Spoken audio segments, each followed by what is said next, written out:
Hello everyone, আসসালামু আলাইকুম। দেখতে পাচ্ছেন একটি বিচুলি কাটা মেশিনে কালার করা হচ্ছে। মেশিনগুলো আমাদের ওয়ার্কশপে তৈরি। পাশে আমাদের ওয়ার্কশপ লক্ষ্য করতে পারছেন। এটি মিডিয়াম সাইজের একটি মেশিন।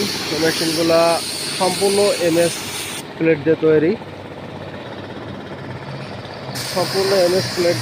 হেভি মজবুত একটি মেশিন। আপনারা যারা বিচুলি কাটা মেশিন ক্রয় করতে চাচ্ছেন তারা আমাদের এই মেশিনগুলো ক্রয় করে বিচুলি ঘাস কাটতে পারবেন।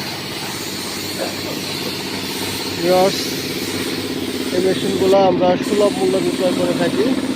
প্রয়োজন হলে আমাদের ডেসক্রিপশনে থাকা নাম্বারে ফোন করুন। আমাদের ঠিকানা বানাইল বাজার, আলফাডাঙ্গা ফরিদপুর।